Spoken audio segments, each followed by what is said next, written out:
Aku citra Allah yang unik. Untuk memahami pokok bahasan ini, ada 4 kata kunci yang perlu kita dalami. Aku, citra, Allah, dan unik. Aku, siapakah aku? Setiap orang punya jawaban masing-masing.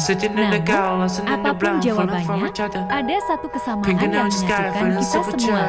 Manusia, ya, kita semua adalah manusia.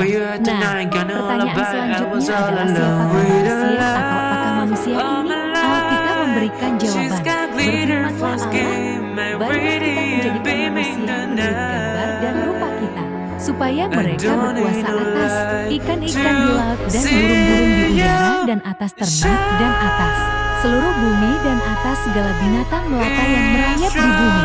Kejadian jam 1:26. Maka Allah menciptakan manusia itu menurut gambarnya. Menurut gambar Allah diciptakannya dia, laki-laki dan perempuan diciptakannya mereka. Kejadian jam 1:27. Dari kitab Kejadian kita tahu bahwa ternyata manusia itu adalah ciptaan Allah. Lebih hebatnya lagi, manusia bukan hanya ciptaan biasa, melainkan ciptaan yang diciptakan dengan istimewa menurut gambar Allah. Maksudnya, kita bahas di kata kunci selanjutnya. Citra. Menurut Kamus Besar Bahasa Indonesia, citra adalah 1. Rupa, gambar, gambaran. 2. Gambaran yang dimiliki orang banyak mengenai pribadi, perusahaan, organisasi atau produk. Singkat kata, citra itu adalah rupa atau gambar-gambaran dari sesuatu. Dalam kitab Kejadian Allah mengatakan, baiklah kita menjadikan manusia menurut gambar dan rupa kita. Siapakah kita itu? Mari kita baca ayat dari kitab Kejadian 1:1-3 berikut ini. Pada mulanya Allah menciptakan langit dan bumi. Bumi belum berbentuk dan kosong. Gelap gulita menutupi samudera raya. Dan roh Allah melayang-layang di atas permukaan air.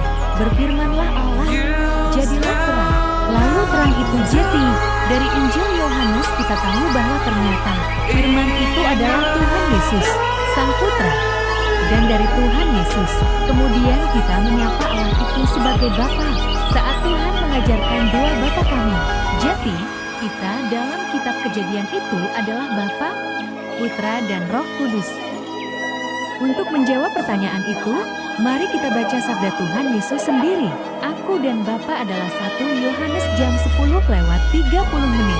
Barang siapa telah melihat aku, ia telah melihat Bapa. Yohanes 14:9. Pergilah, jadikanlah semua bangsa muridku dan baptislah mereka dalam nama Bapa, Putra, dan Roh Kudus. Mat 28:18-20. Selain itu, kita lihat juga ajaran Rasul Yohanes dalam suratnya yang pertama, sebab ada 3 yang memberi kesaksian di dalam sorga, Bapa, Firman, dan Roh Kudus. Dan ketiganya adalah 1 Yohanes 5:7.